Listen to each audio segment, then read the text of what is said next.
Welcome to another episode of Women Investing in Women.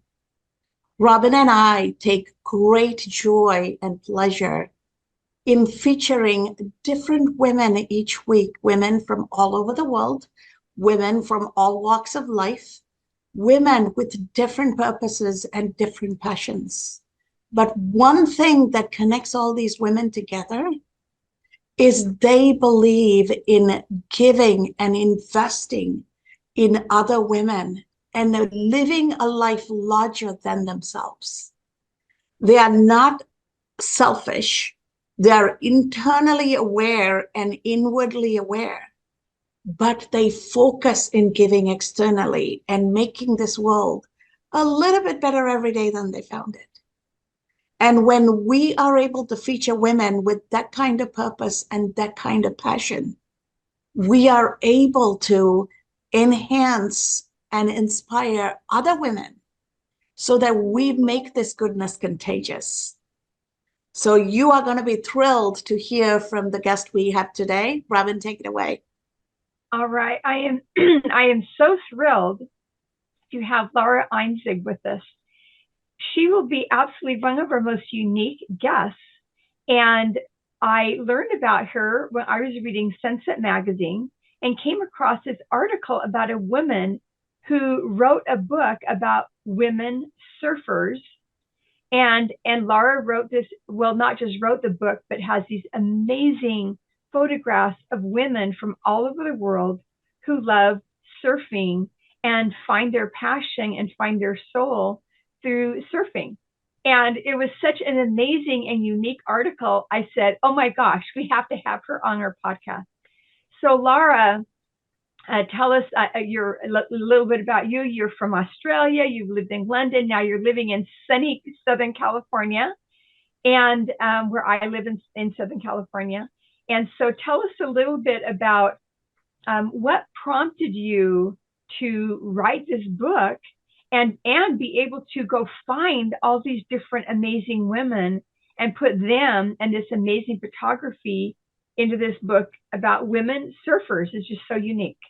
Well, thank you both for having me. I'm really, really excited to chat with you guys about the book. So what prompted me? I moved to the US from London probably around 8 years ago with my young family. Soon after I arrived, I received some news that my youngest sister had died back in Australia, and so that obviously a huge shock. During that time, there was obviously a period of deep grief.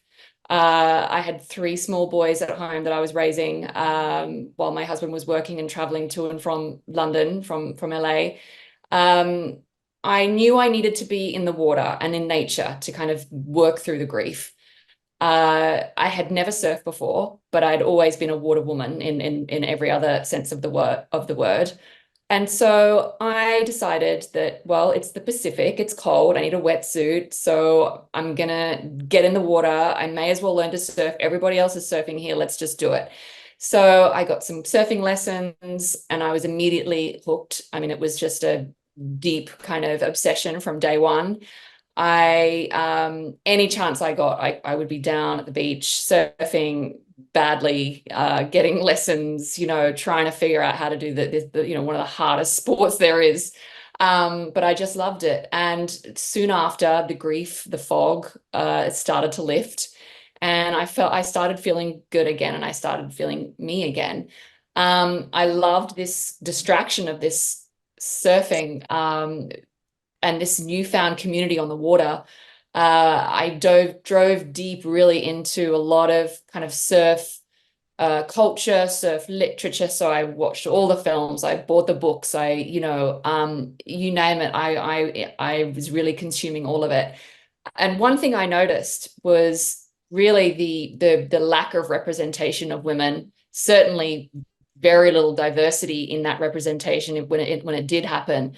all the books I picked up, all the movies, they all featured men ripping big waves. And I was so bored. I just thought, this is just absolutely so not the way, not what I'm experiencing on the water. You know, when I'm out there, these incredible communities, the women I meet are phenomenal. They're so strong. They have, or each of them have, you know, the ones I was meeting here have very interesting stories. They've got big careers. They're doing big things with their lives. They're fascinating. And I saw a lot of beauty on the water as well, coming from female surfers. And I just couldn't understand why that wasn't really featured really anywhere. And actually at the time, when I had the idea of this book, there were no other books about female surfers, no coffee table books about female surfers. It was shocking. And I had the idea in 2019, so it's not that long ago. So that's kind of how the idea came to be. And then it was a series, a bit of time kind of working with an idea. And because of my background, I knew I could kind of, I knew it was a great idea. I knew I could present the concept and sell it in a really kind of compelling way because of my marketing and creative backgrounds. But obviously had never written a book. I mean, I'm not a writer. I would never written much, in the way of anything beyond sort of marketing copy. But this idea got into my bones. I knew the surf industry would be ready for it. I knew it would be, somebody would take it up. And so, you just have to break down, remove those barriers and figure it out. So I contacted almost every single person I'd ever met in my life via email saying, okay, who's got some publisher contacts. And through a process of really leaving no stone unturned, I was able to find somebody who had a contact, and pretty soon after, I had my first offer from Penguin Random House, which was staggering. I mean, to me, it was, even though I knew the idea was strong, it was still, offering somebody who's essentially a nobody, who's no publishing experience, no writing experience, offering them a book deal. That seemed like a miracle, and, something that I'll always cherish. So they gave me that book deal the second week into that first lockdown, COVID lockdown, where really we knew it was bad, but we really didn't know just how bad or what was to come. So that was kind of a shock as well, that they would even offer me something when the world is sort of on its knees. And so I think that was also quite an interesting time for me, given that, I've been given this gift. I'm going to make this happen no matter what challenge comes my way, no matter what is going on in the world, I'm going to do this. And so, for fear of them taking away the deal, I was like, I've got this, I'm keeping it. It's going to be great.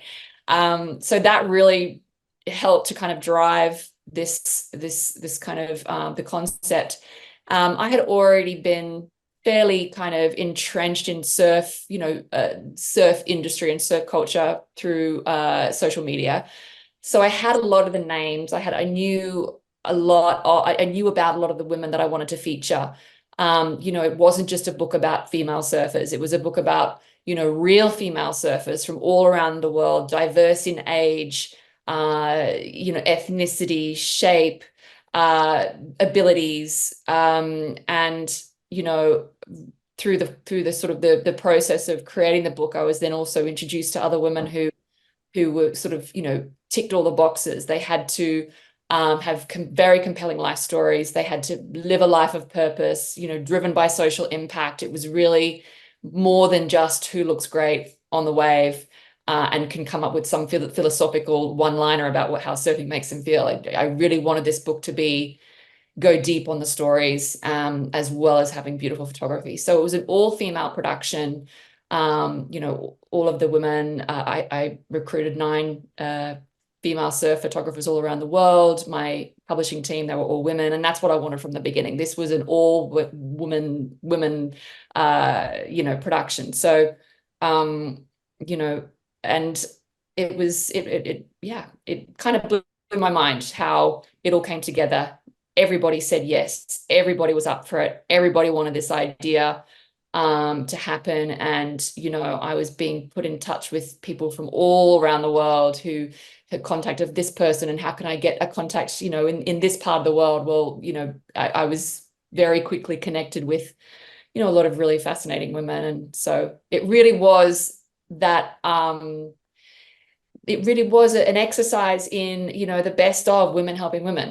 And so women supporting women. So yeah, very proud that I was able to make this book with these incredible women. And, you know, some of them will be lifelong friends. And that was a real joyful part of it as well. That is so fascinating to hear. And what you have related is an embodiment of what we are doing in a different way, right? Finding women, lifting women, showcasing them, telling their story, giving them visibility to be seen and heard. And the more we do this, the more the power of women can come up to the surface, and we give each other permission to show up as we are. Because once we make it, we don't have to lose our femininity to become masculine. So I love your story. I love hearing about your journey. The undercurrent of all of this is your tenacity and your purposeful, intentional journey towards how you want to live your purpose. So I want us to go there a bit and talk about what motivates you and propels you to stay the course, even when circumstances and situations are conspiring against what is normal. So what motivates me? I think, especially when it came to pulling this book together, creating this book, and also just through, you know, my own life, I think is really just, I think I'm very much in awe of people, especially women, who have, you know, a very strong sense of purpose, who have a real intention, a real conviction about, you know, what they're doing with their lives, what they believe in, and how that's executed throughout all aspects of their lives. I think, you know, everybody talks a lot about purpose and how important that is. And I think for many of us, it's an elusive, it's kind of can be an elusive concept. You know, could I spell out exactly what my purpose is right now? I don't know if I could. I think it changes. Sometimes I know exactly what it is. Other times, you know, I've maybe moved on to something different. But I think what's really unique and what's really special is that we're all born with it. We all have it. It's all within us. It's just that we might not realize it, you know, sort of in the moment. And I think it's just, it's a process of experience and discovery that kind of helps us get there. And, you know, I think in terms of, you know, when I have moments of, okay, my purpose might be changing a little bit, how do I find what my purpose is going to be now, or what I want it to be, you know, in the next 5 years? I think it's really paying attention to, you know, what really grabs you, what really energizes you, what connects you, what stimulates you. That is a really kind of interesting kind of practice to really kind of hone into, you know, help you hone in what that purpose could be. It can kind of just go from there. And you could also work backwards and say, what do I want my legacy to be? You know, you set that intention, and then you kind of, you know, create your life around what that intention is. So I think it can come, you know, it comes at different times, it changes. And but I think it's a really great anchor point to kind of launch into your life, a project, a relationship. So yeah, I think that's kind of the thing that really drives me. And I think that's what I've really learned through creating this book. You know, this book started as, you know, a book about surf style. That was the original concept. It was about, you know, celebrating female surfing, shining a light on that industry, you know, really showcasing the sisterhood of surfing in a way that hadn't been done. But because of my fashion background, I kind of linked it to fashion and, you know, well, what are these women doing? They have interesting stories. And then, but what's their style? What's their fashion? Like, what, you know, how are they living? What are they driving? And I just found that when I was writing, when I started with the concept, I was sort of writing that you know, those parts of the chapters, and the fashion part was just so not relevant. It just didn't feel right. There was so much more to the story than that. And so that's when I ditched that idea and moved on to more about what is this purpose angle? Who are these women? What are their purpose? Where did they get it? How did they find it? Like, and, you know, obviously they were connected through surfing and through the ocean. So that's that was just a really interesting shift and pivot. And luckily my publisher was on board with that shift. I think it's made for a much more interesting book for sure. I'm really loving hearing your story as you're recounting it. And the word that keeps coming to mind is flexibility, because you were in Australia, then London, then the US, and then you got married, you had a child, then you had twins, and you're doing this book. And even within the book, needing to shift the focus of the book, although fashioning all of that is something that you love and you're very skilled and trained and passionate about it, it just didn't quite fit the depth and direction of what you wanted, what you could see emerging. So a question I would ask is, and then linking that back to your earlier statements about purpose, how are you able to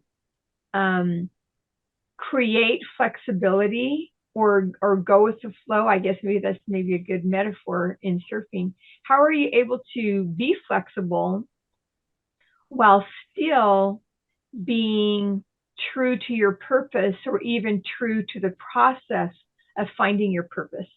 How am I able to be flexible?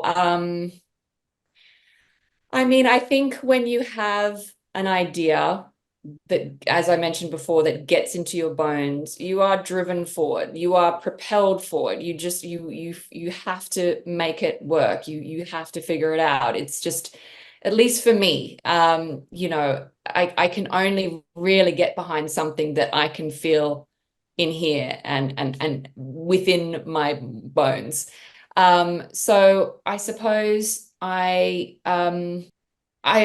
through my training, through my career, I've always been a real grafter, a real hard worker. I don't take no for an answer. In fact, I hate the word no. There's no no's, there's no barriers, there's a way to do everything. And so that's how I was shaped in my 20s in London, working in sort of fashion, and that's kind of stayed with me. I think another way that I'm able to kind of navigate it all is through surfing. Surfing has helped me it is a meditative practice on the water. It has helped me to, be present, to survive, to not be distracted. It is my therapy. It's my, it's what keeps me, I mean, it's, pardon the pun, but it really keeps me afloat.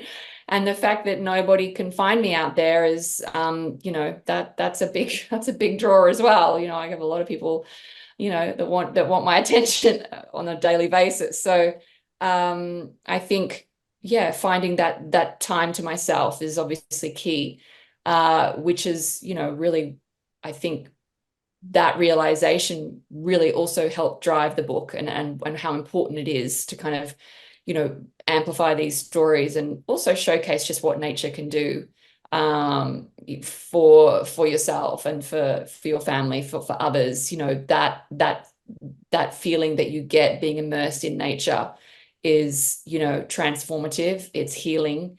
I often, when I'm out surfing, I often think if only more people, if everybody in the world could experience what I'm experiencing, what a different place it would be. I mean, the lineups would be terrible, but it's truly a life-changing kind of sport, I think. So there are a lot of women in the world who are not by the ocean, who are not going to surf, who are not going to get these experiences. And they're in a different place in life with not the opportunities to go to school, get an education, because a lot of women live in oppressed, suppressed environments. How can those women learn from other stories and how can they find a way out of their own circumstances based on how you have seen some of the surfers find their own place and their own calling? I'm very deeply aware of, you know, the privilege I have, the privileged life that I've led. You know, I grew up on the water. I grew up on a beach. You know, that was my playground. And you know, and my life now, I'm still by the coast. I am connected to, you know, all forms of the most spectacular nature that Southern California has to offer. You know, that is an absolute privilege. It's something that I am grateful for every single day. I do engage in that practice daily. I think, you know, there was so many learnings in this book. You know, I really made such an effort to represent the real side of female surfing, and that was, you know, a full diverse cast of women. There was a group of women that I met called Textured Waves, and they're women of color, and they've created their business around, you know, representation specifically within surfing, and really spotlighting, you know, women of color around the world who are surfing and who are achieving. And, you know, it's not just your stereotypical, you know, blonde, tanned, you know, woman that the media would have you believe is what surfing is. They really taught me so much about access, and in particular barriers to entry. So for people of color, and the generational trauma that has come that they are faced with. They really kind of spotlighted that, you know, their generational trauma and the ocean is, you know, deeply entrenched, and it's something that's being researched as a genetic kind of you know, situation. So I think they were really able to educate me on that, and obviously I was able to really articulate that in a much more kind of you know, cohesive way in the book. But I think, you know, I had never really thought about barriers, you know, barriers to getting into the ocean when it comes to people of color, and, you know, everything that they had been through from, you know, dating back to the slave trade, where they were brought over in boats, and, you know, the terrible conditions where actually most of them actually didn't even make it. You know, that trauma is real, and that was something that was really special to kind of learn and to pass on. And I think, you know, these stories aren't all just, you know, joyful stories of, well, I live at the beach and I have this sweet life. A lot of these women have been through terrible adversity, but also great triumph. And I think passing those stories on, I think it's essential, especially for women. We need to know about these stories. We need to understand them. Those stories help break down barriers and help us achieve what we need to achieve. So I'm really proud of you know, some of the women and their you know, their ability to go deep with me in these stories. You know, we shed tears. You know, we really had to crack open parts of them that you know, that was hard to move through. So you know, coffee table book is great, but and beautiful photographs is wonderful, but I really needed to make sure that these stories were true and real and raw. Yeah. You know, I'm again loving what you're saying, and a word that is kind of coming to mind is the notion of sisterhood. And in reading about your book, that notion of sisterhood coming through, there's a sisterhood, you know, on the ocean, a sisterhood amongst these female surfers.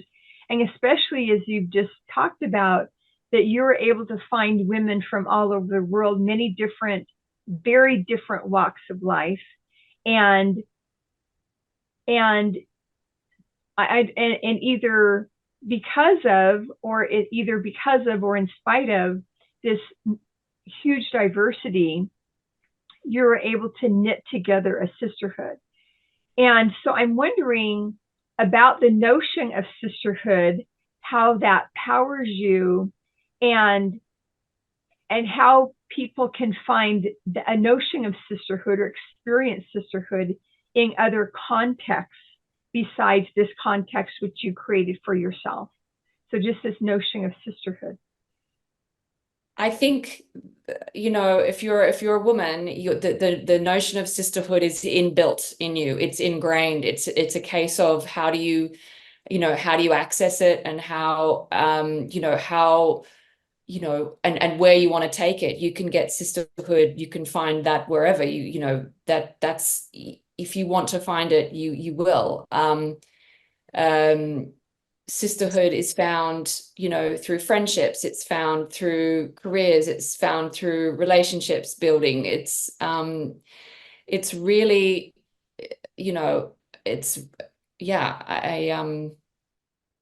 I believe that it's out there for you. I know people are going to be fascinated by your story, would want to know more about the book, want to hear the story behind the coffee table book.